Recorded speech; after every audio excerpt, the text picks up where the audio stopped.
Empong Kumase yen Krabatano Yadiaba Asafo interchange honmoa Ice Block House the number name 0308 251 167 0308 251 167 and now 0545 773 449 na nkoyi eno ntibomodem na fei ye hwese fa emam enne anopei na Visca Kofi Ricky Kofi babia obi ano ebo mpa yese ahode no ebeba na fei wonso abeka yensa ewo hanemo wose yenko Ice Cafe na yewehye Oduro Ice Ismon happy birthday emfama no nti Oduro Ismon we adwuma ewo Ice Cafe Culture Center se Ricky ese omao special birthday ewo ho enano pay na so na Amasafua a student of Kumasi Technical University fashion designer also ene ewa woda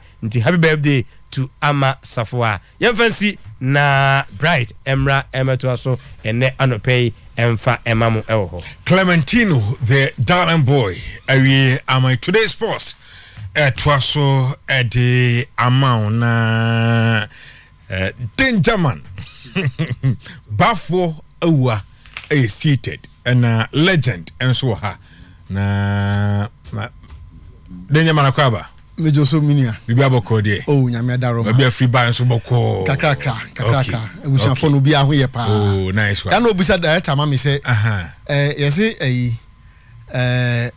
Ateta na PSG for ni abre ho dendenden so me fa no ensa no mbe den ni bia so de be fa ho kakra mbe den say Ateta no prepare next season akwaji league we say Arsenal for say project no next season dey na afi no omo de back me no be hihye mu a we say no maka na do be bia omo de league no league and Ateta na will lead this charge no say PSG for be fa na koyi mbe den ho na Mizaa, radio get results. Lancre Sports Stadium sprayed with we decide. After Oyerepa Sports, a report to say last week. Rot no a too much. Okay. Oyerepa report to na no America. And omokoto we decide. But what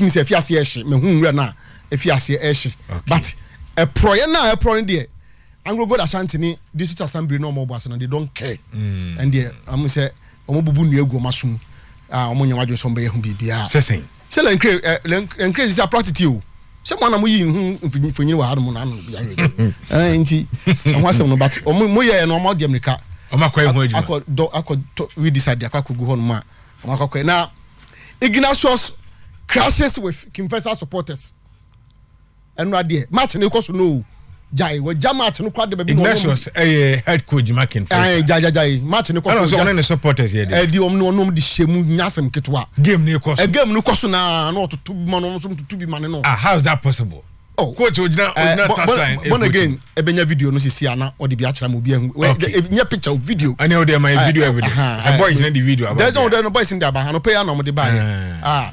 Ignatius na enyasem on the supporters I don't know so why den almost say onye coach onya ade almost onya ade ti omo keka ka bi kire na no so sorry free you know omo bench ho no ana obi gina ho no so to bi mane wo mo ba ko craft fight say no asa cross na ko hia no ye nchema video ne mra video no be betimi aka ho asem ye because we dey coach original touchline na coach dey say the supporter be can dey so we win na we WWE on the on TSS Ashanti Regional OCC sacks national executives. Petitioner runs away. Saturday will be fireworks. Saturday the enemy. Miza, I don't go there. Why no more sake no now? Omo pamu national executives ni nyina. Pamu koto, pamu nana kwa medankwa, pamu FNC Mr. Edu Champon, pamu obi search mu nyina. Mr. Edu on acting. But was high national executive. Omo ka mu nyina si abontin. So my day. So omo be yo meeting, omo nka ho bi omo nko no nyokan yo meeting. Nana kwa medankwa mu nyina. Omo ka obi a national executive bi ba ho bi omo kan si abontin. Omo ye na petition aso so. Boom. I'm so sorry. Petition na Hamza. I'm so sorry, Koye. Nti mimi dan de na hoshi papa. Me say I was saying 10:29. Me no ka say fireworks at World Trade Center. World Trade Center say ho na togba fedo him. Thank you. Wunim ho. Gradson Awako, Richard Atta, Robert Adusowa, Samuel Inkum, Coach David Okru, team manager, and Aladi Sheriff, and a journalist are to appear before the House of Folk Investigative Committee. Meeting started. Investigation about what? Meza, search him. Only investigations. What kind and saying House bomb match xenophobia infiltrated to House camp, bribery allegation, match facing. After money media game no. And yeah, no, I'm investigate about 5 matches. Okay. The place Abubo Mudina. And now no pay me no ka say omu nyina ye seated. Our meeting has started. Sidini should be near. Richard Atta, Robert Adusowa, Gradson Awako, Samuel Inkum, Coach David Okru, team manager no, and a one Alhaji Sheriff, and a journalist. Journalist in there me check here no. Or da so kumasi. On the MD and a general manager. Take Oyerepa and Kasami come any time. I shall time office. I drink send a be concran no. Meeting Simon Moyedi. I said oh maybe our own no. But he has been summoned to appear. I have my call journalist in Ifia Kubisa. Mako in Ifia Kubisa. No, or in Ifia Yedman. Only the general manager. Can you fear dia? I say you can say. Okay. You. If you know Yedman, say it make us if you high. What I say, and baby Yedman. But me call no any general manager here meeting. Okay. And so we are not so because I say obey deal because I understand say one of them so dey be on Zoom. Nti bia no so dey be Zoom so dia e dey meet me kire. Na Miza, this is there was a story we mu no. Amanfo nyoma so. What the details be? And some woman na me di be go ho nen so. Okay. Ai e be shake the foundation. Oh kwa you no boys na ya adwuma. Oh, unim meja di ni bi yom. Some core supporters leadership bia omo were used as conduit. Ni nyina ye de beba. Omo ye supporters leaders, some of them are very loud on radio. They bia omo management so were used as conduit and this kind of far omo so the man confo. This is a huge allegation. And no me jai. And how baby has we yes sir investigation we are. Oh, omo friend hwan as me mabo bi din. Dia mabubo boy the house for na frɛ omo. Let me say supporters in panimfo bi you. Omo mabo omo di obi a World Trade Center as I'm talking to you. Obi a wonim ni bia afrɛ na busa. Omo nyina as I'm talking to you. Apart from the journalists na me say onkoye any one of them I understand say no obey ni dia via Zoom no. Obi a World Trade Center as I'm talking to you. Right now, that meeting is supposed to be start at 10. About 9:25 no be is seated. Okay. Nti Mate. Now we talk about we a player obeka say we come say more chairman fraud here. Nti say we pie na. Nti e be na the details. Story is sisi akogina. Okay. Because investigation no ye big a bit much touch the fund a bit much shake the foundation of House of Folk. Boys na ye adwuma ananu na ebiso mbe support nti ye hwe say ebeba na boys na e dey yi mu aba. Legend wa dey nyehu. Legend wa. Legend Akwaba. Yeah. We boy Akwaba mpu. Headline I would say okoye. Okay. Obatina okunya ni mu okoye no. Headline I would. But headline. Is that em say ni na use mu edo say oye politics can. Say anopai me very much privilege. Say me tiana legend. Anopai me say be kan history no ho. Yeah, of course.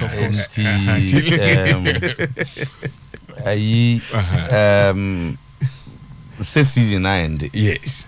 Na yeah, I see football can language back home. Why is it that teams in the countries in the they are busily doing things? What are we doing? So you better try say on your show today, on your show, the Nkrofo is your show. The Nkrofo as against the near her why I results na da no. Okay. So as I say, league ended over 2 weeks as a 1 week neka kreni. Investigations. What are the clubs doing? na ye dia compare Crawford there. Okay. Na ya board Dreams FC so abaso. For winning the FA Cup. Say is their first major trophy or my winning under a very experienced Karim Zito. Very, very experienced Karim Zito. Na afe so the kike kan ho so. Yeah. Na enko focus so how busy the transfer system is. And they said ma echo and afe figures are about the transfer market across Europe, no. If players to say car habit more will cost you no less than 70 million. It's just a transfer system, not say. You need a lot of money to survive. Yes. Auntie say me fa wo kakra bia. Yen fa homra na. Look so na e di djuma bia. Me feel say adwene kakra. O say ya asafu je mfimu cancel first no national team. No mo kwa no munya players back otoko. Yes. We say a lot of these guys on be joining koto na Black Stars so. To free team now kotoko. Over team na ko Black Stars camper. Na omaye ho adwuma. Na just omaye ho adwuma ho. Ntobe ya we no. Na omodo kotoko. Ebi na look so ye. Look so ye na ma bia. On say England team no more camper current no. Manchester supporting. Nti the oye ne say oko Hurricane ho. And oko Declan Rice. And o say omo ha de. No the omo strategic places. Omomra Mubaha say na hatie. Yeah. Yeah, the omo kwa ha na ye say. Obaha say. Say ni nkwankwa no muko. Na tama amanfo che no hu adwuma a oye no. Mubusa no say ontimi ntwantro. He is trying to convince them to come to Manchester United. Now the man some interesting say Declan Rice aka chen say mu team no me say me mbo ade na wa me. Hurricane. No buza say. They would trust because Hurricane so aka chen say. Convince me why I should leave Manchester Tottenham Hotspur to come to Manchester United. So what I say. Enti waya enyeyi waya Declan Rice my mind is made up. Team am e kobo no. Medu akiri e ho na mepe. So enti obi nkanche look so say satete style na e dey convince players. Ene baby I don't na mu. Tottenham was omo obi.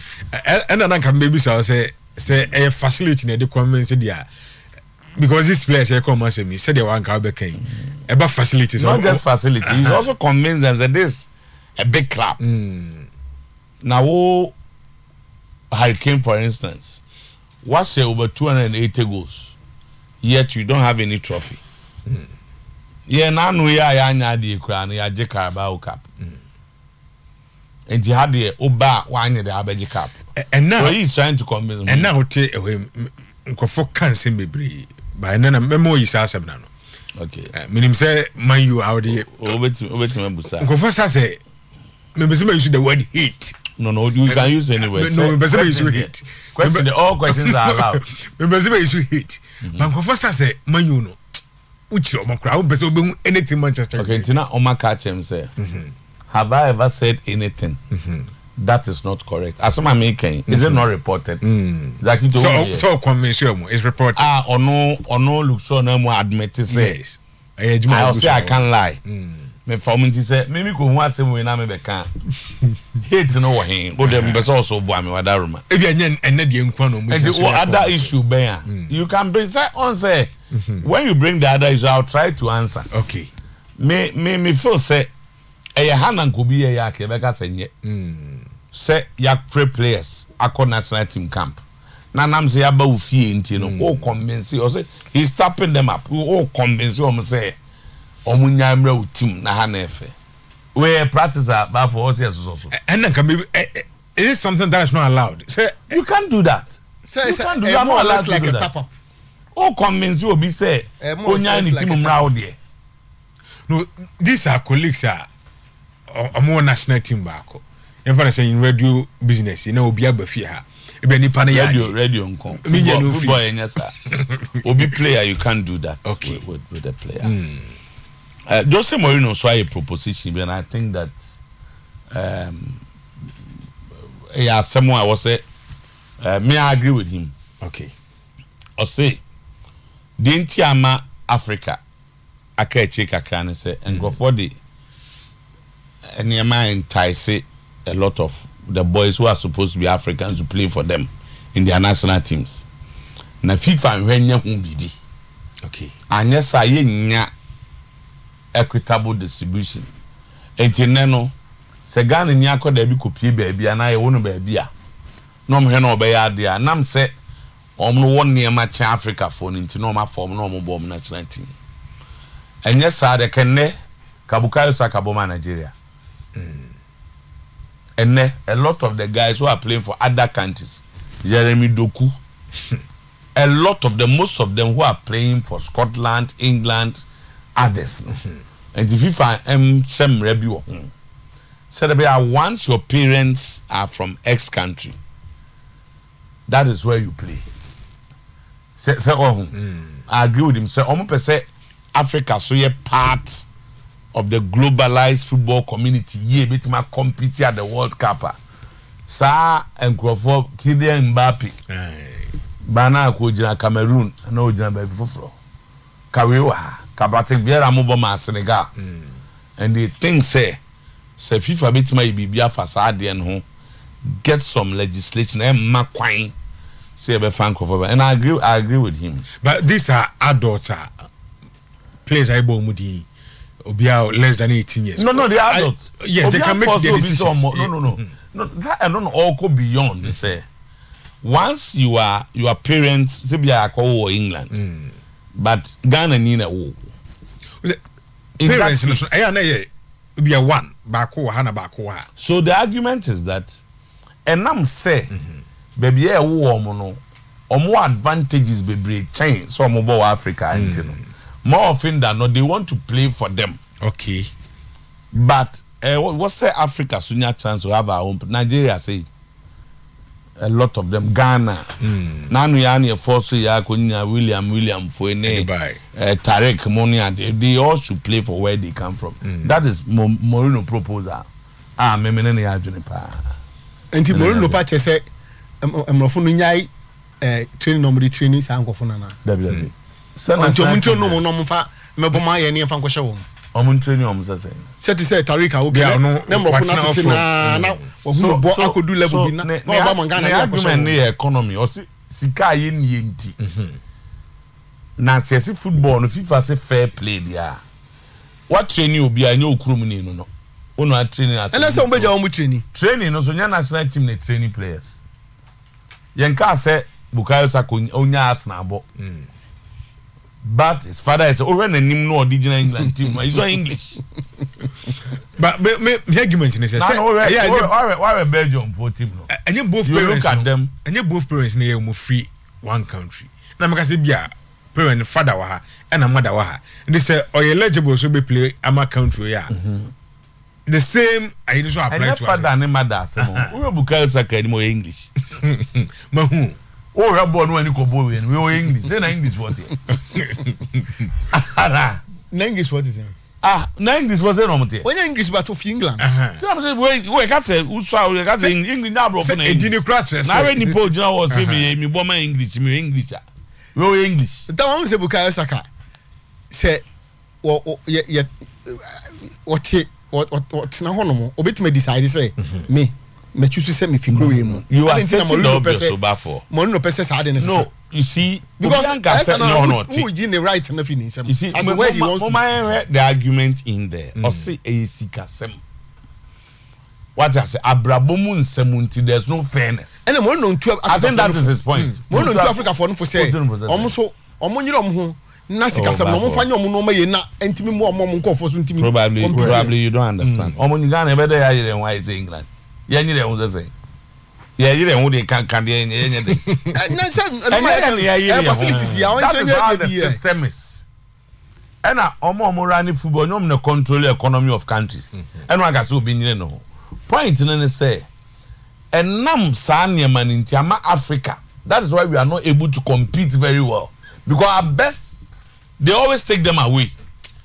On their side is a suggestion. Yes. To say and fan say be a World Cup nanka. Kylian Mbappe some of Cameroon.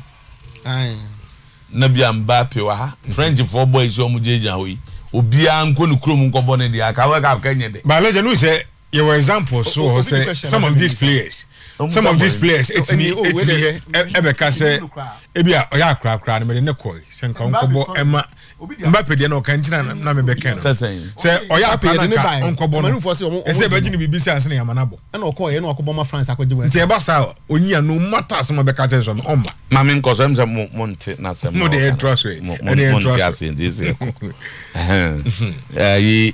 say obi ne ba e na obi ji ni say and obi ji ni say ni na no ni parents and ani papa no wo no free kuro bi so very good na nam say wo bo ha fi say niema koyie sika sem facilities ne ade wo stro nti no Africa so ye ni sa facilities, so we are losing our best to them ti ama kobusa ande nti Africa nya ade why Africa for instance has not won the World Cup. No did say a talent no enko for ne de ko so enu nchenti momo de amde ba se do bi ba cho me wie sisi a you for the last pick me wie sisi a na wako papa no de Kadron Al Mubarak. Okay, penasem papa krachini o sai iskani musikani krachini ya careful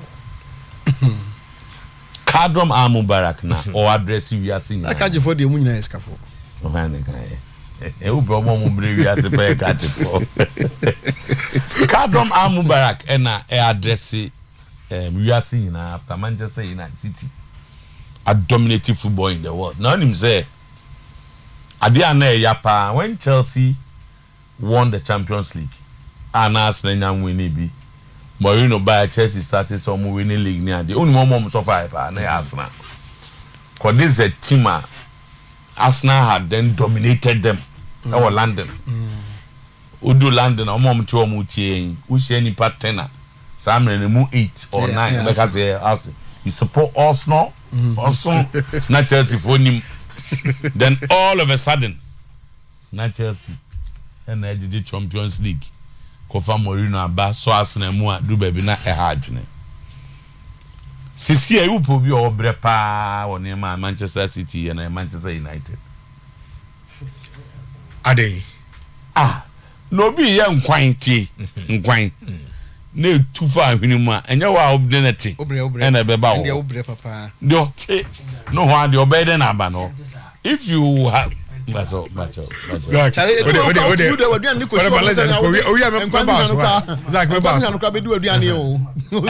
Manchester City you know says only say according to Kadron no he thinks that the value of Manchester City more than 6 billion we say performance United struggle to sell their club around 6 million. How come Manchester City they are valued over $6 billion as a pound, whatever? Now they all kind of say instead of for more credit for investment. Or see today, if you look at it, think they have one of the best academy. When you say and now per big teams, so Europe, baby, they're all promoting the young players. Pass on the senior side. Manchester City. Both or the one Colani Vini products of the academy. Player who norm be Malo, norm be say they are send there a Jumo Maye. The commercial machine. How our more running team say no. People should give them credit. Instead say because the Sikana after success.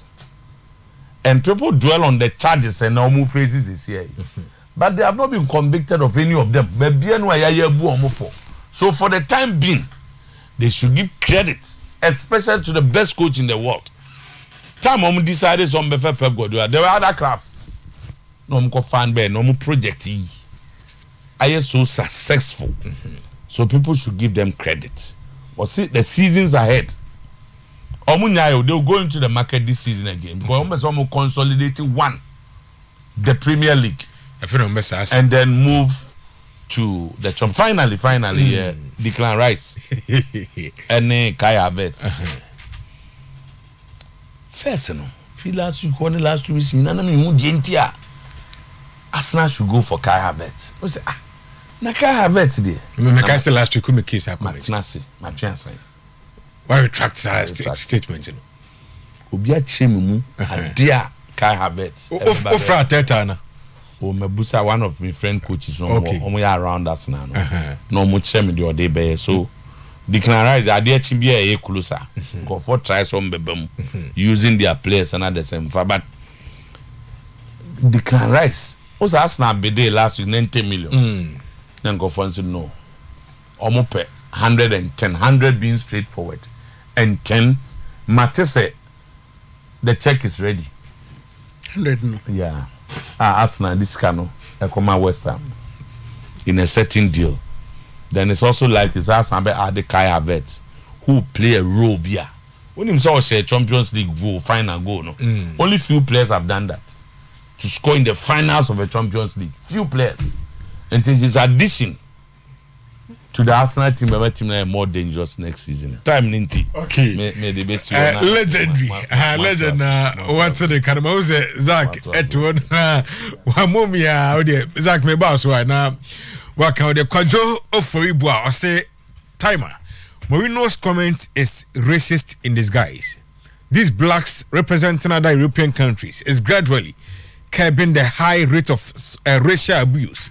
To some extent, football is not for entertainment, commercial purpose only, but other social benefits can also be derived from, i.e., racial acceptability. And no, Kwajo Oforibua and on Mourinho and Samuel Diabana. I say I agree with Jose Mourinho and Mr. 2000% on this issue. It is the most reason I hate the French national team. Africa will never get close to winning the World Cup if all our best players keep on playing for the European countries. FIFA must put a stop to that thing by watching live from the Akanu border. No, a boy Francis Honorable and Ediano so by Isaac say Bibi Aboko. Oh, na mahu say legend kasana opeso bam. Na legend so ya na me share am pain interruptions antino. Say what time ni. Minim de na person can be ano. Wo dey transform me why. Le ko mpa na say England and North Macedonia match no. Omo airborne Old Trafford. Okay. On say before Wembley for no.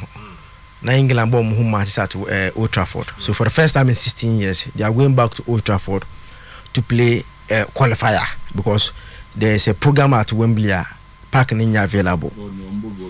Enti park no. Omo born Old Trafford.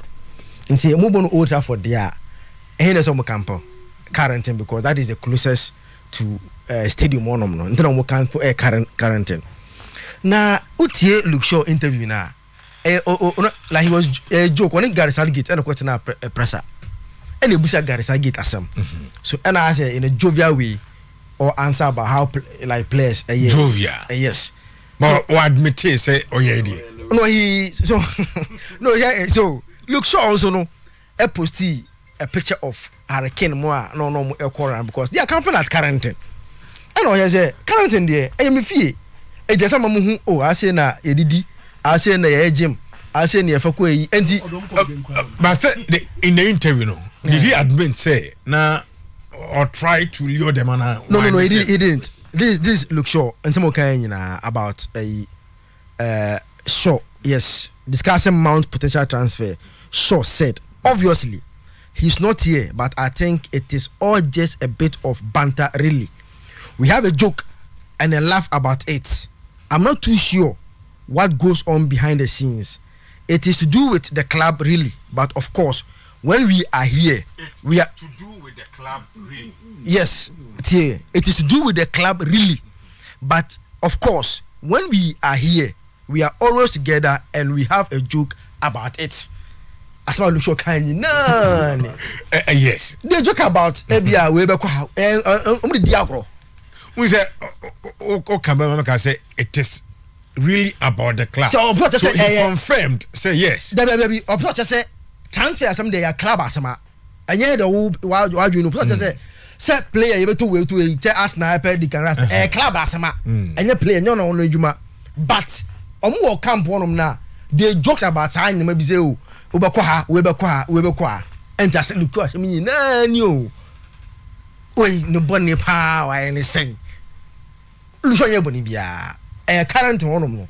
And our person place no say oh hana ye ko hana didi hana ye ko gym ye ko train hana ye fa and o chom say the current no ne tie we bright ne boni ne say etilu show de on ko tapo bia just normal players our camper omudi o magura no oye ebiom ansa na obi nkwan example a mso to ye about Chelsea e ba ya de affect mo pa ya Arsenal no de ntia affect on pa ne say ade no munya bi da nto bi ya be hawo so unje Champions League no bi agba okrum all of a sudden no obe kan wa mu meow afi na league no oje unti league ni bi Champions League unti nji oro oje unti bi ni kompo afi na ye woden che o qualify Champions League afi adin ade ama wo okrum no nti oje a wo na be hawo yi pa ba Manchester okrum no no de obe bia no kwa obe no bia o Manchester okrum bia no Manchester anum bi da de dempo manom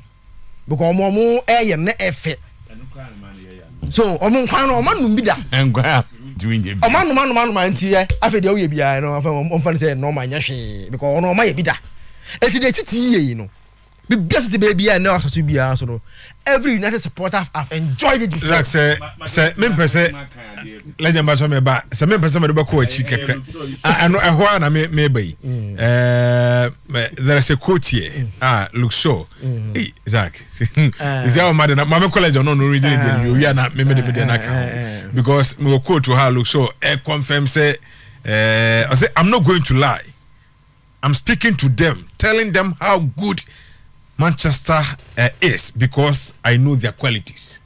It really looks so nice. Exactly. Attention. Okay. You see, these are reportage by various media outlets. Why are careful? Obia or the opposite or choose so true.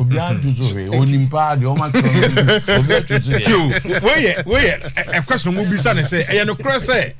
Only players ne kasa, Declan Rice ne Harry Kane kasa. And I say, I'm not going to lie. To the first statement, I'm not going to lie on Chantro. I'm speaking to them, telling them how good Manchester is because I know their qualities. So if I know your qualities, I make how good my team is. A club is. Make minimal qualities. As a joke. Minimal qualities. So I'm telling you how good my team is. Yes. Or say I was half joking no crab mo use half but half no was jump no problem. It is a bit of both, but if it was down to me I would take them in a heartbeat. Separate sneakers, I would do something in a heartbeat. Hopefully they like it, they like what I'm telling them and can get used to it. That what this type of boy is not it. But the good point, Omar Kajan say and pay with him no. They have told them. The Can Rise has told him. Say on you interested. Because the Can Rise of body on him. You want to bet na catch say Manchester United in pay the Can Rise because position na Obono. E Casemiro, who is the best? I think on Saturday. And was it on Friday? I say Empeno. Me say you have to have Casemiro, so they so that position no. You have to who say I will lose Uswa. No, no form. Just 24. They can manage him and play him alongside Casemiro. Don't go position. I think you say how on the edge of form. Why are you then deny what you do? So say you can rise. The betcha say on Casemiro no. Near manager can Casemiro no. But time after 31. Obedu 33, 34 no Emre. Now for Manchester United I take over. Look short so why are you denying it? Maybe and deny about it. Who articulating is so nice. I don't look so asma okay I no got wrong. So why are you denying it? Because this guy say what looks so is doing. It's a nightmare for the Arsenal. You know, it's not professional. Apart from being a nightmare, no. You can't do that.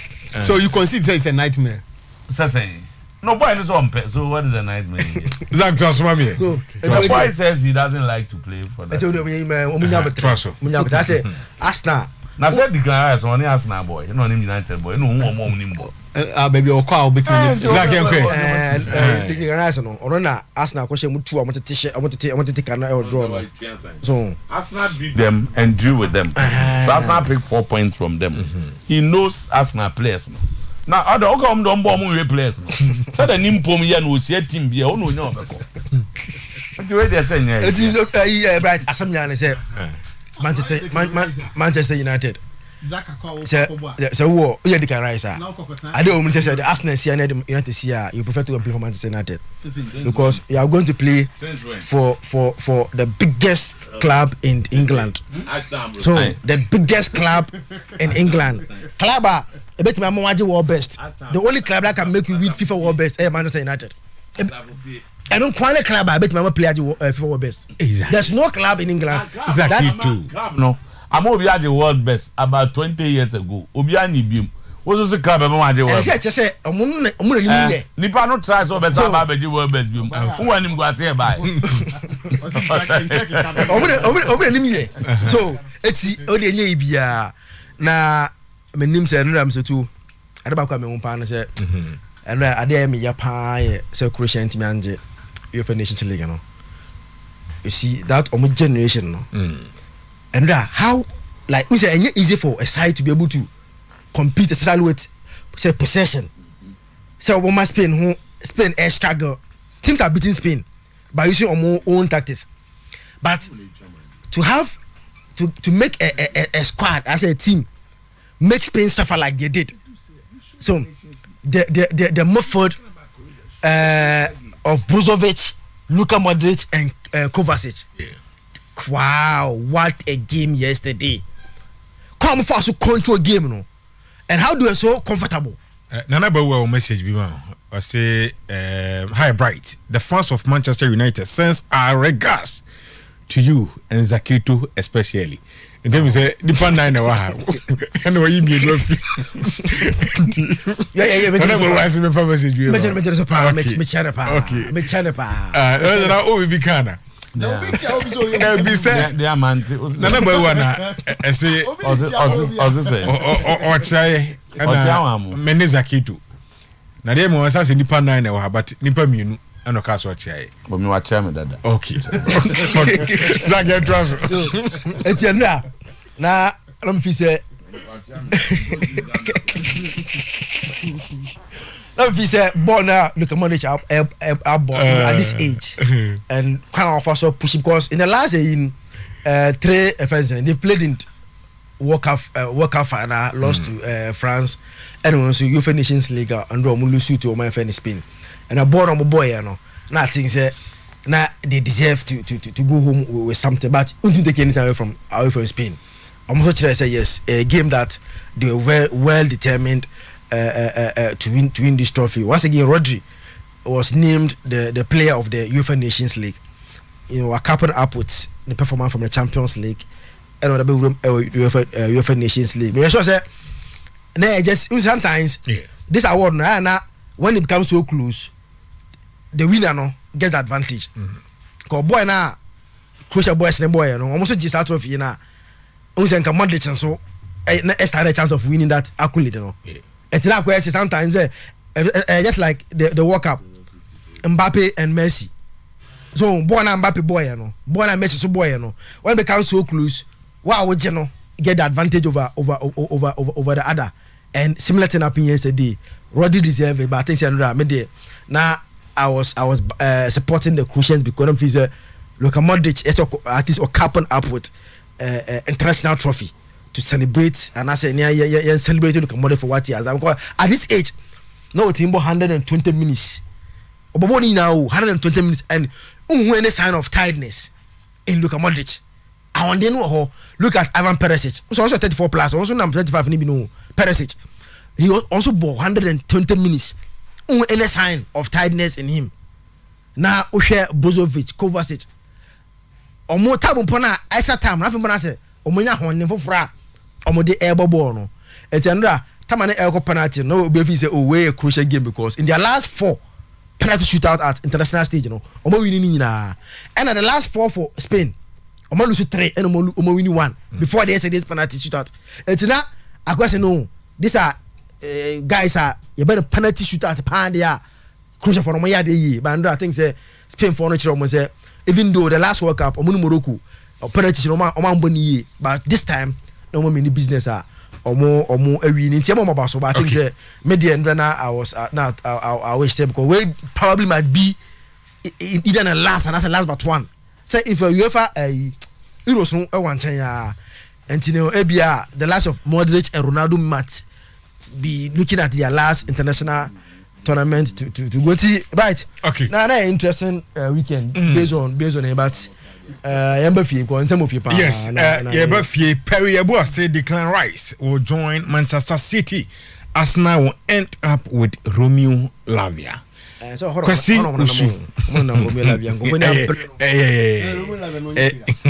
Lavia, it's an option. Arsenal Jai Caicedo, no? Then Arsenal pay Declan Rice and then Caicedo. Then we realize that the two of them will cost too much for the club. Romeo Lavia is around 30-40 million. Now Odena can't Declan Rice on because we have Partey. And we have other office. Yes, that is if they want to go beyond Lavia. But the other midfielders on cost 70-80. As I bet me to a party will have to leave. So what I say. And so the Lavia is just to complement efforts. But the Lavia no Oya the chairman Tomino. And also the argument from the argument. Go and check their statistics in the league. Go ahead Lavia, check Roma, so Grafon. Or he's better than McTominay. Good morning, guys. Watching you live from Abu Dhabi, Al Hayat Police Station. Crespo Vufum, I say congratulations to the Spanish national team for beating Luka Modric's Croatia yesterday on penalties to lift the Nations League trophy. Nana Salvation. Good morning. I'm listening to you from Afosu. Fantastic sports today. Please update me on Manchester United. Prince Young say, Bright, tell the GFA we want to know the relegated teams. And now now that the season is over, they should release next season fixtures. Watching from Drapen and no Prince Young message or the fie na ya twaso ewo fie na mamenko ba for ho na onfamensa se ewo fie na anopai o say hearts of folk players ahodo awuram ewo Wetry Center na details na boys na ye ho adwuma enti omo dia baba for ya ntwaso is that me da say me mfa no na start ya o ba bia bepe so the best start bia okay me da say so okay exactly obebo wa no pay I say has you know obenu na say what feature no o say more feature na no pay say e den ya wa haidie na okay me de say Oyerepa take up the as I Clay project no na enya some attention but I think say it deserve more attention than because it's being left to rot and as I say assembly no any Anglo Gold for no because they cannot allow this edifice to go rot. Say you adi we see what they once na no you better have a case you say on person moton ema nkofu bi person mo ya akada and then Ukraine me na me say kayen farmer community no but say be rot de no monton because I saw say unya videos ni bi ni pictures ni bi a hadwin and a project I be to aso ntim na me fa no to na me dey fa legend so na ma sere ne say oma ni nua kuma I want to believe Kimfasa coach in friends Ignatius on in nkasa kakra so on in nkasa kakra na on calm me down because at the time no now only supporters in here exchanging the game was ongoing until he will need to concentrate focus on the game so what I say okay now on share say obetimi and the screen me pass on also opiefi ho he came on almost change from tunnel baby and the bench ho na eventually opiefi ho no came or no babeko and M1 and good for a coach. Once he's a budding coach and as a young coach are all building a talent and now honing a talent. As I said, Onyabu or building because Senior or Tiano, I believe he can even go beyond King Faisal and get opportunity to be other clubs like House Nekotokonom, national teams in the minimum. It be cramp or outside. Supporters will provoke you. May Senka, even after the game now, Ebia, you condemn it, but me I approach to it be a bit different. But whilst the game was ongoing, and here say we concentrating on how best obey changes. Now, when your results, no, you want to respond to supporters. But some of these fans and so, coach, agent touchline, game me kwaso. Then, and it was a stadium no so nye ahade na. Yes, we only coach no. Now coach na dinner time, but sometimes distraction e be adwuma we kra ontimi. Meza me no ya adwen e wo sa kwan no so e be betu supporters no for say enye the best. But the entire mama a bit more focus on coach no ne say on say at that time no gina akono and na obehia na obehia say obeboa team no so at I say no obehia say obe concentrate obe focus na o de onye na adwuma no na e bi akire no na nka bi anka otima ye hu bibi. And in fact when I got this video this morning I was taken aback a bit. So and one of my men on the ground Meza Harry apart from the video what asema coach neka there be where's the mekasa matia na it doesn't look a bit fair. What supporters no exchanges no what words no what supporters what we coach we are the actions in the reactions of the coach he was not Oye on say obi na so preventing him from moving. But time okojina hono there he was very calm. But the other side there no to ninsa. Anya Ignatius na say top white. Ignatius black. Ignatius black. Assistant coach na no na as obi stop from coming. And abroad na eso ni say man. So the other side of the you know. This was the first incident. So on the corner and what the secretary what Jimmy na what the secretary ni tiri ho. But okojina ho there so anya we o. Tama hwe video no kakra follow video na de no. Okọ there be say amom de mamom obi anada obi. Oh now there is video that way say okọ there I didn't see anything. Okojina on say on koyehwe e bia he wants to explain something. And now abroad they prevented but when he moved there video info from all the I don't know. Tama na hwe say okọ odin say odin say bon idea. Oh, original way there man who be ye be roasty ignano pay wo. Tama are you saying say the ignaye because I've not heard what he said. No, but the actions they say actions speaks a lot. Actions look like in itself alone. But who action be out apart from abroad they preventing him. Okojina way there. Tama that is an action. I know original way. On wa kwese we nim no. Oh, where there to not be I don't think to be fair. The money here ni say guy na ono so mo preventing wa ha. The supporter ono so mo preventing wa. We say ono to den sa. So I no confirm say there is something going on between them. Say no any both when a coach takes a team to the finals. To the finals of a competition. Yes. Why what is why are there? But at that time no. Let him ni here no say obey concentrate on the game and make sure say obe fighting at which time at the time of incident you so don't you think the young man was disturbing him? That was my banner and there yet say obe disturb no throughout the game. Tell but he could have reported him to anybody so that they take my way no based on what we saw Harry yeah draw conclusions na enya careful because he went there the who some of Jobi then he returned to the dugout. That's why I blood the mum. And I said, "Oh, no, no, no, no, man. Come back, and then can't get any so many crano. Come on, that is mom to Thomas Dada." A supporter. Well, you are not talking about the supporter distracting the coach who is playing the football. Before this game, on Saturday, the King supporters nibi. Pray AB no more I about Igna because me I met some of them on Saturday. Some are not working like already no they think say the key faces problem no Ignatius how baby on way performance wise no Ignatius and no matter say Mickey that in his why Jimmy was sacked and replaced with Ignatius. It's already no. Without problem, yeah, no management. Some can teach you free fear. Ideas are again that I will meet him at 1-0 team ever from one communist time I wish 1-0, say 2-0. And unim idea so make a crash about say no. The assistant coach and the coach in head coach in distracted. Game no cost. It costs baby keep another no.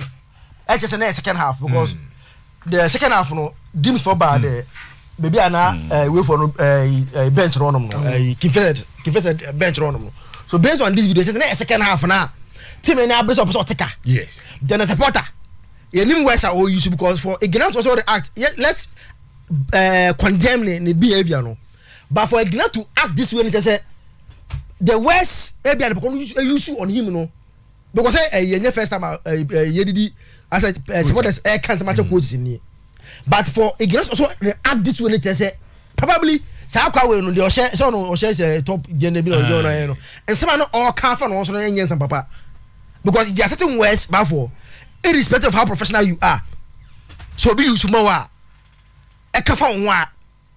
you react nti make us say and that's at that point in time no game no ye more important than the ayina akwane ye therefore ka obe report na man ye na fi ho so that obetima concentrate no ayina adwuma oh yeah then whatever happens and they na but at that time no what hacking Faisal go for video for from me at that time what hacking Faisal because ebian ko betima concentrate ebian ko I say yetimi she bi no trade no aba betiti ka no me video ni na but the why there I don't see why I should blame the coach. Okay.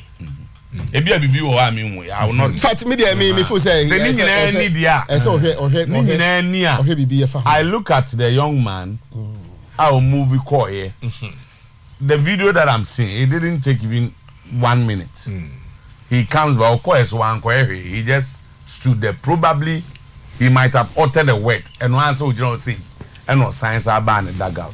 If we are condemning somebody, we should rather condemn the supporter who was distracting his coach. Abro, any time at all after the game or even before the game to talk to his coach. But is it also right, say, as a coach, no matter the words are, a supporter be on you to just respond to the supporter? So how did he respond? Say what you do to her now? All banner supporter. Yeah, sometimes we go hear one word. Sometimes. Who are one word country? Misa, baby, director Jacques. No, one word because you are cano. Media, but me can be there. I think say, I'm saying just me Janis. Okay. Misa, where brief now. Met my culture say, now no me minda. I was the National House of Chiefs. Okay. National Circles executives no eba senka. Omo be share Ashanti regional executives no. My region for no pamo. Obviously, they don't have any meeting with them. Omudi come signal say okay, yeah. I'm a national phone issue statement. Yeah, but still an umpamo. When the call. I understand. Say Kutu was around. Mr. Dua Champon was around. Fencing. Obiseche was around. No, no problem. They say. Almost say. Omo na ye report to Jabre omo na omo be deliberate on the report no nti omo ntimi omo ntenemu enye part of the deliberation no okay all the report abreye and ye betena so nti o report ade abreye ne so sa betenemu bia enye yie nti mo nko na enya kwan ye ntimi deliberate on our own ye wi a na yetimi ye wi a no then we will bring you our report and then we take it from there Meza me ye headline wi no has impenifobi a confront to me seriously because has in painful. I'm almost surprised how I get the list. I'm deny say list no entisa. But I feel almost mean trouble baby I'm coffee in pack this story a list na mami. I'm only abre me sopa no paper. Me we ya no start say I'm confront me on the phone so WhatsApp via WhatsApp. Because meeting no ask me no we can say is going on. Players na fiase a omo hia board no a omo no mo edin komo. Na information me woni e. These players have a bubo omudin. Sidini should be a mommy. Gladson Awako. Boys na ye Juma. Richard Atta. Gladson Awako captain. Robert Adusowa. So on the contract cry on medi home come. I I should think so. Me yeah 100%, but I do so what they mean say send contact na we cry. Say okasa on moi. She say be on okasa or bobo their house we want to have him around. Samuel Linkum and a coach the video crew and a house team no na na di no ewia me kakra. Bamutu on FM Bamutu no. And a one Alhaji Sheriff. These people plus a journalist from Kumasi ebeko eso is in Kroki. And plus a journalist from Kumasi ebeko meeting nibi. Now for what I hear no, some of these players, if not all of them, are privately has met with the board chairman himself.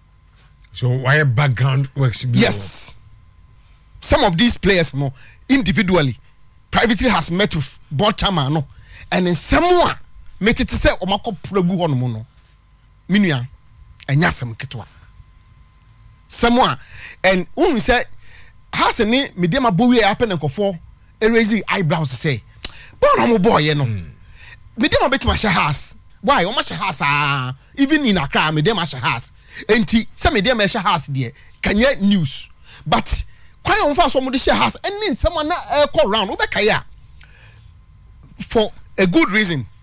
Sa player no ni din ni list we muntimi mo ni din was man beka me de ba me de beka asem a player yes coach ni ka kire o mo during training Fridays training prior to the match Friday na Saturday na Sunday ni abo match no e ka che player ni ka kire say na we match we de den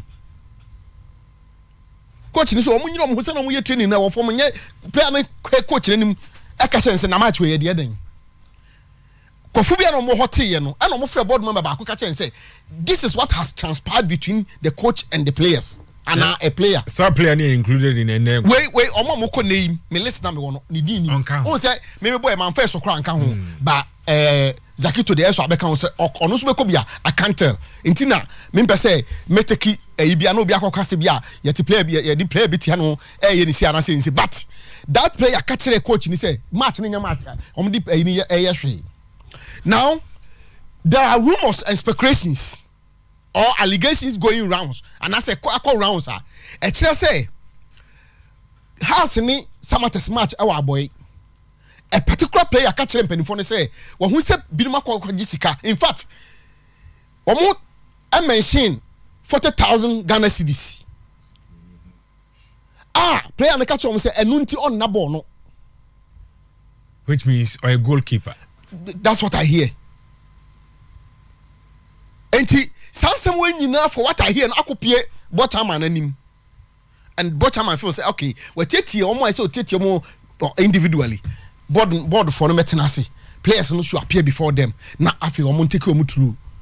And ebia director bebu amia for what I hear say is going to be inquisitive or something of the bibisa. Meaning say the word me a writer but now me who say you see investigation be ho no ma is criminal implications. And I want one that ebia ebeman penifo no dey take decision but Messiah don't be surprised say players are mabobo omudin plus a couple of them are ebi omudin memu so mu wie investigation now about 90% of them will be wiped out as a folk. I find investigations in a course if say for what I hear say me nka say investigation na we na we na say of course me am abeka say afi no start here but information na me pick on the ground so no nka nsema yetititi no say omu wie na say ekoba ne sanya mpanifo so say assembly tie no about 90% of this place will be wiped out wo contact kra neya na start kra na mpanifo beka say wo de sika say den kwa hwe ko metu sika nyama so de gina ko because unim house of folk mpanifo has been taken aback say a league na yebo house bit me enya bad season now what struggle to even avoid relegation. Now Zakito, maybe dana and time Zakito say a club that has of should not be seen to be struggling relegation. Manchester United mark relegation. Okay, 1915 year Liverpool, I can Manchester Sanko you. And look how Maba say yes Liverpool for cotton match in Manchester for. But you know something, my problem is a coach included in the team Asia, the board chairman, the head coach included.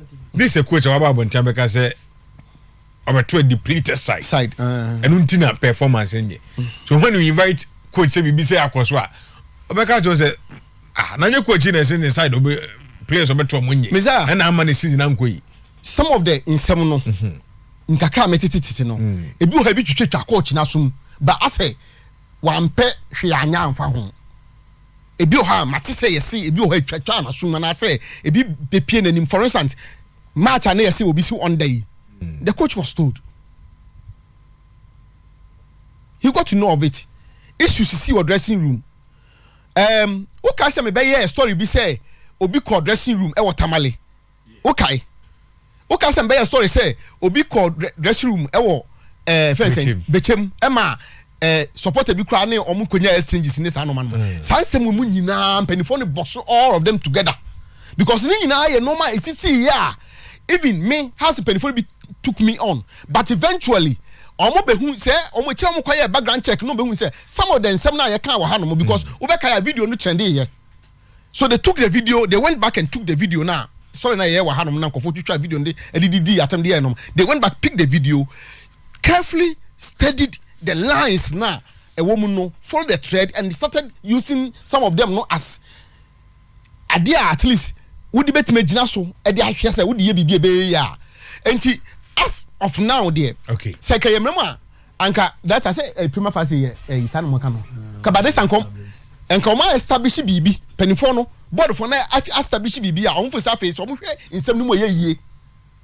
They've spoken to the journalists, the said journalists, they've spoken to a couple of people around the club, and Messiah, trust me, some supporters will fall.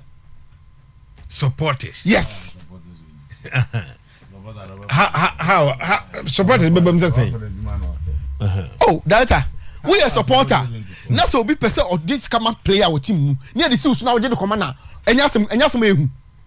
Messiah, no problem. I talk to your player. Say support around you. Yeah, be. Now me cry me ordinary person. So be discussing so the command player do a team be more. Me cry na say me watch me. Now what we are supporter, who they want who the team next year? They be your team because you are so loud on radio and TV everywhere. Messiah. I say no nya say me da for musa o. Now what do I to from there say support and I didn't careful. Is he establishing a case of bribery here? With the example ya o me say we are supporter no be the scammer as a common player. So is he saying say as players no more investigate you no? E be akọ discount baby ana. Is that the point? That's for what me establishing it you, but I'm talking about what I'm hearing say the investigation that is commencing today no. That is it's seeking to establish match fixing, bribery and betting. Okay, what's the purpose for the meeting? Folks should be careful. Okay. Hearts of folks should be very extremely careful. Baby, netro. Tama, the whole Ghana football should be careful because as somebody say hearts of folks should be careful. It's dangerous. You see, in circumstances like this, so if you say information I want is stronger, you find a nice way and terminate the contract of very good. So anyesa na say ube jino catch your player say wakutwa bet wakutwa onim size good case no the club was not aware say at no point was Ashanti good as a football. That was the argument here. The club was not aware. Yes. So the Hearts say and they say they are using the inquisitorial system. Yeah, that's what I hear. What it means that the club is part of the investigation. The opposite the adversarial, where as a court, you know, they are passive. Because you wait there. So also play a quack bribe, so a quack with a beto. That's how your investigation and play a beer over punishing as a result of this investigation. You will not keep quiet. But that's why they should be extra careful. But player player chrono. Now I concede say why. Concede the club is culpable. Very good. The moment a club and Timo Bian say or the player because be a punishing. How would the club be culpable? So why was that good punished? As good did we sat here and said the FA was not fair to but they did it. The moment I'm saying there is a case. A club has suffered demotion. Very good. Because baby anywhere, okay, more report on the by as good no because you know baby a discussion. But not for player because we be say obetra bet and we be say for number mommy. So given the as good case, House of folks should be extra careful. That's what we can say. The moment club no be established say there was something. No, the FA can take it upon. The club is no, but I involved. don't think that has we are pushing my FSA. Yeah, internal investigation. This is where we are. Yes, about the club on Player no, yeah, I don't know. Abrano about team. Club has an obo. And the House of Folk here concern. And on my investigation, I'm about into a conclusion. I don't think it's necessary. I'm told see has I don't think it's necessary. A call summer boy no. And yeah, has some says match no. And they like in the center of attraction. Yes. But I'm call honum. And on commodity the goalkeeper of the team. And he is on upon a center corner kwa ye on kwa ye the like he's the one that they will call say asama call okano sama boy no come repeat it here. Okay. So one be the kakasa first. Okay, then okay. So at Summer Boy, or prepare to play Summer Test, and or make his statement say some of the players there's a game that Omuko Jiska. Tia some no. Voila. I was Summer Boy one. And goalkeeper no is. No boy. Fine. There's a time. Okay, so be no boy. Any other matter. Yes. Emma only player back who some match na contact park no so because na o say on no specific player no e ka ho bi ene no ko contact pa sa player no say you know recent time waba news mu so ene no contact enti no e ho na sa asem no and board members lim say they were about 2 of them were in Summer Boy for that game and the team no akobo the bochama man say this is what happened in Summer Boy.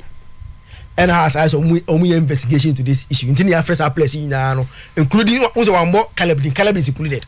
One more SOD is included. In the list, how to players now. Ya from say in commodity course no man I establish it. Asama Richata. I can't know Summer Boy no. So and this is how the story is. No, I'm telling you who made that comment in Summer Boy. Our confess now investigation no asasia but my question is that what happens after these investigations? So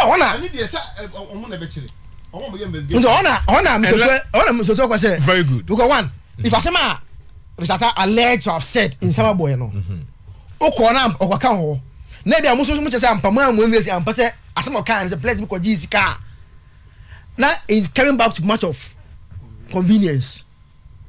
So you see, issues of bribery, corruption, match fixing, bet in el football, it's a very dangerous and delicate matter. Yeah. And the moment the club, Ubehun said, Bibisa Koso, I the slightest of doubt about those players. What you do is to find a way, sit down with the players and get them off. But what I say? Yeah.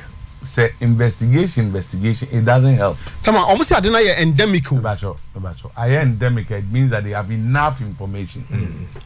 They have enough information. You see, now back to one more, they don't allow structures to work. Pepaya able to do this is a Mahmoud Al-Qadon Al-Mubaraki. Why is it that always is Togwe?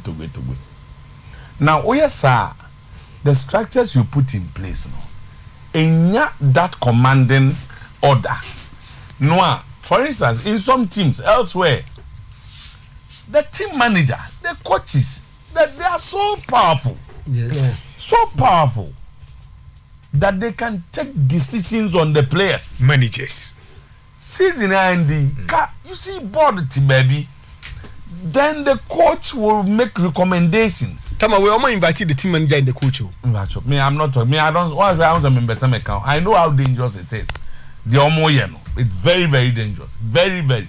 What you do and the media take over. Now players don't start this Omo Kasa. They will destroy the football club. It's in America. Say, me there. Why me? I'm not going there.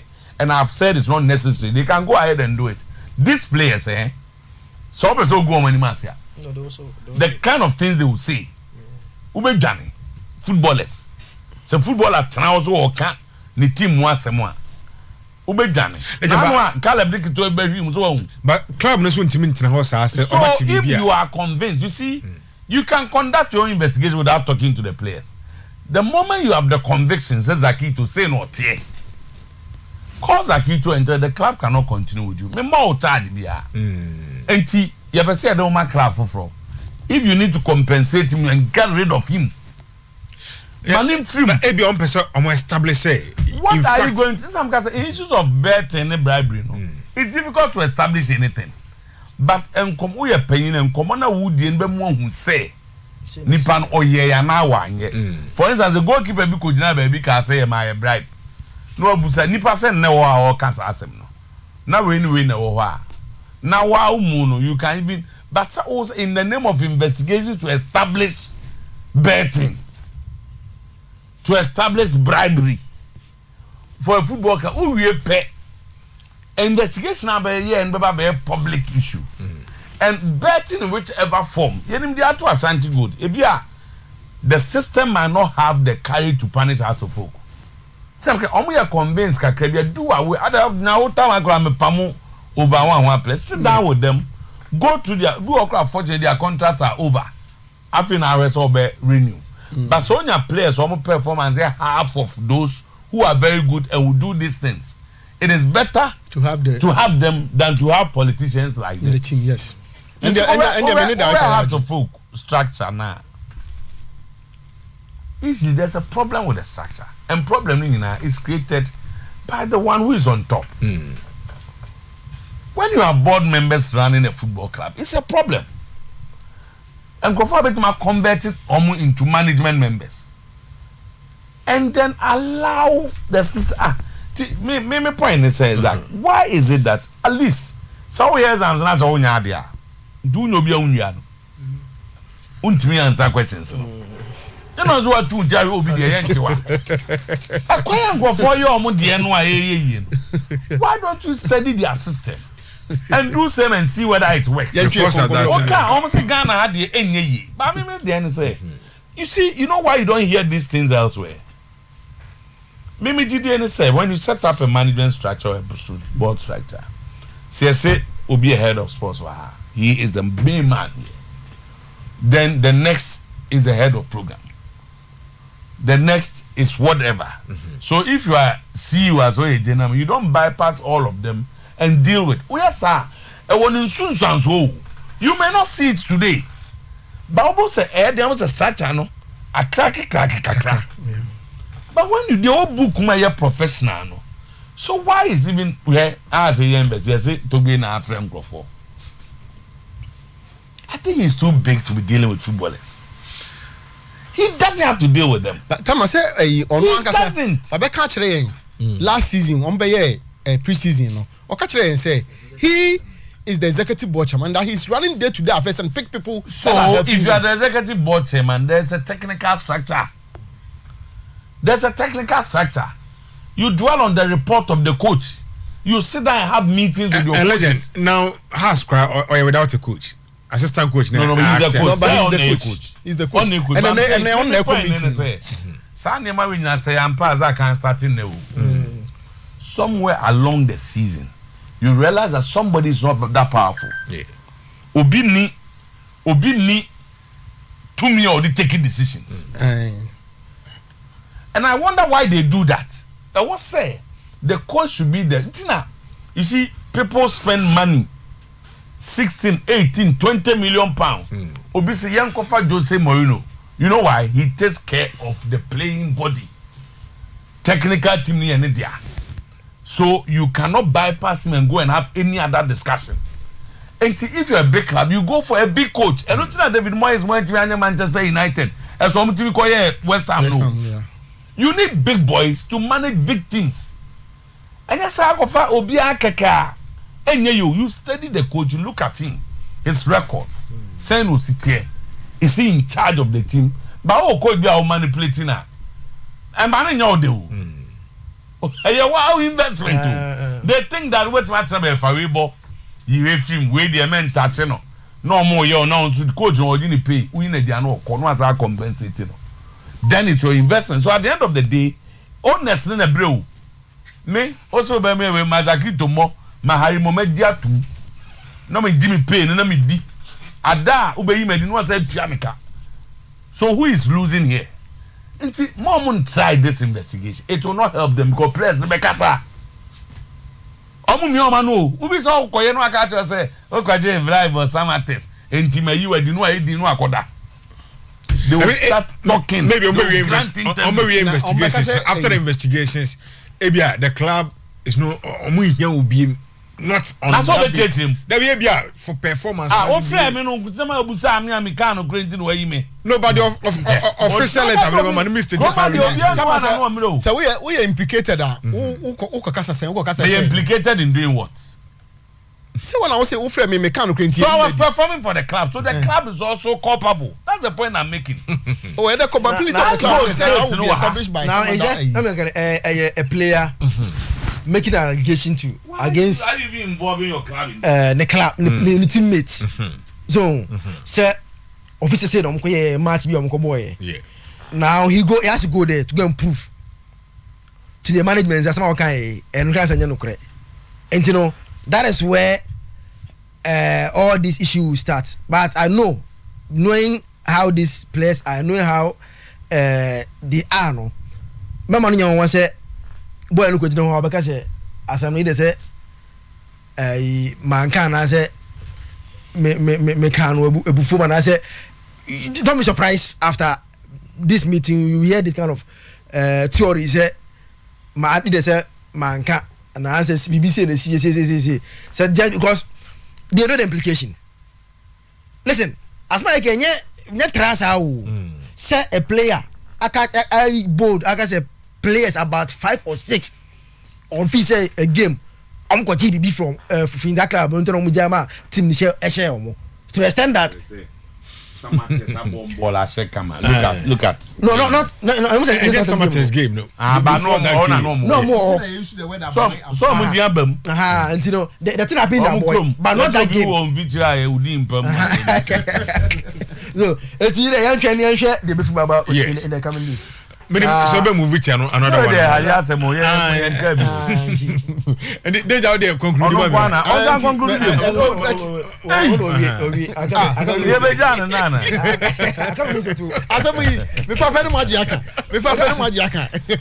before I come in can't say to be a fact in face supporter now. You see, said the Ghana boss city. Na enye fair say you blame coaches for everything. But na e boy okruma. So imagine come a DCC. Na supporter bi gina baby ye coach. We dey enjoy bi en kasa asem e kan no kro. Ba yem fa ne say sanity ya. So supporter no coach na wa accuse Ignatius. He was wrong. Of course, and there's a time playing these are supporters are more passionate about their team. Or too passionate about the team. Only say and some no any can radio so supporter and also can occupy Ignatius for what he did. Maybe that to ask them. Because me only say supporters ni bi o ha or say the club ne ko or enema anka club no betimi aye no hwe pa say coach gina national ohun hia. Sometimes, yes. Over 40 or maybe sometimes don't mean 40 maybe. You trust Zach? Zach, you trust so.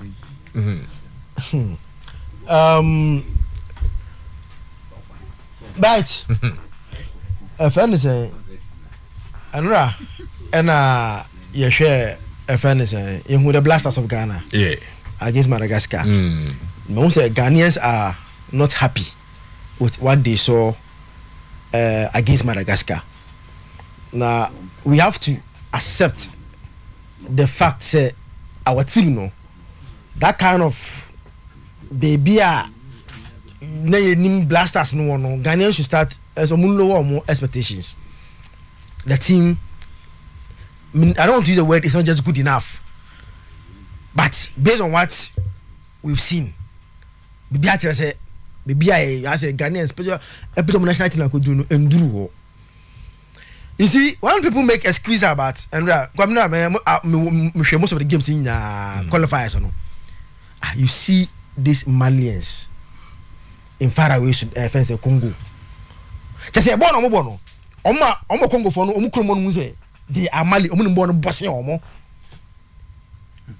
Mali e ma Congo for no say yes ababu krom ba ye Mali ni nimbo no bossing mo enti ye na ye babo no mu krom amu se mo nimbo bossing no ma shomo mo ko go and watch Algeria Algeria team only the coach ni ye Obenchi Riyad Mahrez Obenchi Obenchi Benrahma Osamuwa Obakofana be Obenchi no he bench most of the players because no fit say USM all the team na aje Africa no so most of the players the chance it's about 5 players starting for Algeria in their game on board and Algeria no akọ no baby and you know say tell me excuses are I didn't say to me say team na fe no say we are not there we are not just there ni engine tum sa ni enko because see and I say oh game na me dey bia you understand why say because no me no hear one say oh bia o ma brebre say ah ade o ma brebre kana players in kwana ball me say I won kwana ball club football there complaints about the pitch and so said pitch because me at some point me say pitch na nya na say ball ni na enye ball na enye he ye team ejina central on kwano e pass ball be 5 minutes ejina ho pate or the Salis da koma podo da be chire omuti pass was sa on go ji ball na the counter it's like we are playing without any pattern again consistently. I understand why Partey is now having issues struggling at Arsenal. He's not struggling. No, he's the He's not struggling. season the end and he was struggling. Partey is not struggling at Arsenal. Season the end no struggling because Partey is not struggling at Arsenal. Oh yeah, Partey. Fred the grass of Bobo. Arsenal Mofoda playing at top level of Premier League. Now against Madagascar. Near Bobo we no. Wuna what the ball Chelsea play beyond couldn't Madagascar team there's a problem. Boy no boy no. Boy no. Park ni na o de Madagascar fan Ghana team na oboma. E boy no tell me say we no. Oh yes, he lost 20. Oh, me to say That could boy na eno nya yi mai. So he lost more. We are waiting for you. Oh, say me yaba. So me yaba. And me you know, baba. Baba. Partey lost 25 possession or lost 25. Say 25. More than any other player on the pitch. And he passed more than any other player too. I know what is Bibia Baba Kana. And it's also the back. So Zach must we bring out individuals name blame for this. Yes, Baba. Because we saw Joseph Pinch will be an in this game, young Joseph Pinch. So you compare Percy to no, I'm saying say me and perform here. Obi all struggle with the team. Why can't you compare? Obi all And struggle with the team. Also you can't compare. If Partey is struggling, Joe Benson is not struggling. You compare. So you can me how compare. Me can't say Obi boy who money with team mo. I've not said that here. Let's not limit it to some players. No, we can't because we are analyzing the game. You can't analyze game without mentioning names. I see that. But I analyze the game without mentioning names. Like to say, Partey, our boss now. So he's using a different marking scheme. Why he's struggling at Arsenal? Meanwhile, what's the Partey struggle? So at Arsenal, why are you surprised? Why are No, sir. You see, the argument is that this team. As much as can be show some Amaka should be Partey team because no, we agree, but this Partey team, Partey, no, he's struggling at Arsenal. So the way they struggle. So if he's struggling at Arsenal, why are you surprised he's struggling? No, I'm surprised because Madagascar. About he's struggling. He's struggling in the club now. Baby, what credit card I So where Madagascar? He should have been. So I wasn't expecting say Partey was struggling against Madagascar. Is he not struggling? Now other ball 25 He's so at Arsenal, so yeah, you see, Arsenal season and I've said it, he was struggling. But apart from Partey, player Ben and who say because we say this a team. Obia didn't see the Black Stars against Madagascar, so you don't limit it to 1, 2, 3 players. Me say we need Arsenal some and you are some me say boy and Obia on the field play for Ghana team no. I'm more money. You understand? But Obia on money no. I've singled out Partey because one. I say man come on Obia and say this team is supposed to be his team. That is 1, 2. As midfielder as it is, any money or ball, any baby or no. Okay. I wasn't expecting say a game against Madagascar. So okay. Now as a midfielder as Partey, now who struggle against Madagascar, there is a problem. All right. It's be the team no, me feel say Chris Hilton, Oba no, he hasn't. He's on convincing. 1-0 against Angola, 1-1 with Angola away. Anyway, so goalless. And they was 2 goals no. So 2 goals in the 3 games are all. This is a new coach. Everyone said the debut can. Yeah, be new coach no. And then I enquire better. You started eso general no who ingredients no. You see, standards on the judge obi different. Ya tese every time air show science. Yeah. But show science. Did the coach lose the game? And don't make mistakes, say Madagascar. Go and check the teams they are beating. No, I need a group. No, I'm not talking about a group. Me say, go and check this Madagascar team. So ni mon baby free back. We went to Antananarivo and had a draw. Your national team, so what's the deal? Away they say and we are still on top of the group. Coach no ahead and I hear free. On your way, I feel no shall say. Abutene nyama ye clubs near coaches no. Mumi nyabim so man national team. Show a sign. What has Mimi who sign? Mimi who we didn't concede. So you happy? We dominated play. Bon yana near passing because we controlled the game. Almost strategy on the buyer was to get us on counter. Let me confess, I didn't watch the second half. But in the second half, we were better than the first half. Oh, better than second half. Because throughout the second half, no more Prempa Assembly Hall. That's him. But I watched the whole first half. Me first half na me hu ye no. Counter me no me and some record. Me who Partey distributing the ball. Or check passes no. Now nim se Partey or the ball no fence finfini. Or the fence finfini so ma dey da you mo mu. Kudus no nim. They didn't win. So the foul balls were more interest. And there were concerns in bench Kudus to that. I don't know why. It be a fitness. It be a BBA. Football there sanity. Say Liverpool Man U7. As my U2 no. Football there it is not like that. And your 1 + 1 is 2. Yenya butre my team no. On beya de. Messiah. Master am de buy topic 9. And time ninti. Meja ewa. Ewa pa na me busa say you see football can language baako. Ena omo madwom say managing football clubs is entirely different from managing any other thing. I think they should revise their notes. Say ade bia ma say hweso a manager. Empempia niam na say the basic principles of management as say. So my point is say omo ball we were Europe no. Not only Europe, anywhere omo we season na there's a program. Yes. And they don't waste time on the programs. Also, we be we pay the clan rice. We small players go and convince them at national team. Just a lot of things happening. But yeah, the end is saying. Yeah, the end is say. See, teams they be they don't know what will happen to Omo running clubs. Say we never to us. Say we never call. Ebisu investigation. Why? Wouldn't him say enra me Premier League class no CEO ba akodi nkomo. They have started. Oma started church letters. Yepewe mediama oma shase prepare for the Africa. Ombe Congo for players.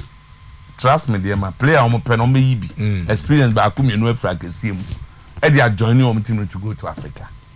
So why are we not doing what everybody is doing? Me and I'm say eya obi chem zaki to mu na wona ase oye football me hu ide but see more track record I didn't in a season end there immediately in 48 hours also track record before the season ends you ask for reports you sit down take a decision coach say when na be call season end omo nkopo kra frefre omo ask for frefre go for yes e bi no mo krom contract asa why are you calling him bet 3 of them why we won call umpena ompena so you prepare now obi had the 6 weeks na rest you then you do your pre-season 13 July as one date it's August so see one so na nu ye en check Arsenal and Man City be bobo team in England afibia as well teams so omo ya de initial the best 2 teams at the end of the previous season initial and on ben community shield so say Arsenal and Man City be bobo date ho and anu ya 6 July so omo ko share America we ko Germany you see a program in area so yeah be say nye ba for na our boys can't you do same by now no everything is set yes obi a prepare obi e kwa yenim say team no be kwa yeah had their walking and now you can say officially we don't know the relegated club if I am why relegate to if I am but ni nyina na the issue of relegated club a boy in planning but the issue of relegated club no Kotoko has me dear man do you care no why should this be your worry dia won ka ho but so me make omo we season no effectively me kai last season by this time no time doesn't wait for anybody by this time last season na clubs ni be yete and I maybe co pre-season we have maybe co take maybe mo Kotoko TB so me ko am so me but this time I think that they should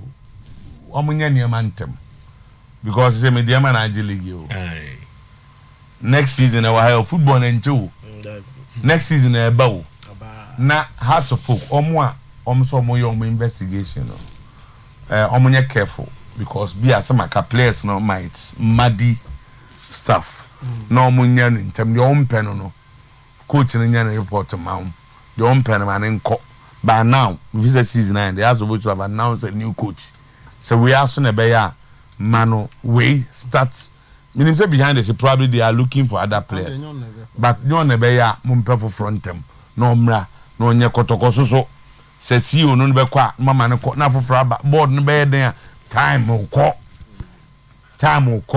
supporters so class abakro mu ntiwento election keke e ba keke mu ntiwento we ze mapam we ze oh it's worrying nti na I say no man's science yo it's onye no na ye coffee be kan enye ye da what they are discussing what is the city supporters na say baby omo de FA Cup no community shield na ko time no on be pon 5:30 ade be sa on be pon nya train ko on nya me on problem ya concern about only one problem train supporters be ko no bond on be ko hwe enya ba ya ko wi obi abesem se metu nti o de hwe de na say ba fo mi ni kakra bi ni enko why kakra me ni na ye Joe ban birthday o Joe ban Joe ya dan for Joe yo wa asafo ya oye so eat no madam for pa no ne ba penyin oh Joe oh ne ba no konfa no chi I am an happy birthday oye we wo konfa no chi Joe ne ba no 22 years 22 years kasa na me kasi bia o penyin pa bi 22 year old oh say ne oya abemu na say oya ba so a oya boy abemu boy onyo ba oya ba say kamuna nkambenya birthday no ba for today legend we are not there not can you to say he's the only coach awaje FA Cup as a player and now as a coach or say wajine twice with Kotoko and now wajine as a coach nti am je as a footballer yes not as a coach as a footballer at Kotoko and once as a coach e wo dreams the obejine nna yinti na legend e bo dreams team no nyina abaso ba me pese me single ono so out na me bona abaso I think ono so nkakra no he's carving something for himself and so yere no no koso a we say bia o sheho we say bia obetimi IBB de amane ho ne ada nsem na aka ne de ye ba will come in but and work on them now your friend no Gerald Fosu Jobin. Gerald Fosu Jobin. And then baby 22 years or say or your Convanoche training school or a nurse at Convanoche and a training school or a nurse. Say or more a nursing school. I say on your nurse. Or a student. He's training to become a nurse. Or a student. Or a student. Either say or your midwifery. And now or your general nurse and one ask or your or more you for so. You see, I'm review almost different. But the one I branch here, Meza. Okay. Aye. Zach, we need to Zach 5.1. The can there. Yeah, the baby. Yeah, the baby. Now, say we are there about. You make They are not going to Mama high national. Mama high national. At least you got to the finals of the FA Cup. King Faisal supporters in him said they will not be relegated. Some are them catch or harder. King Faisal will not. They will not be relegated. Okay. Not.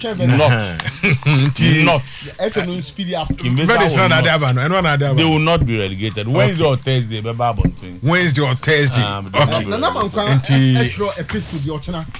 Okay. We'll come and discuss. Mate. Yeah, the today's post. See.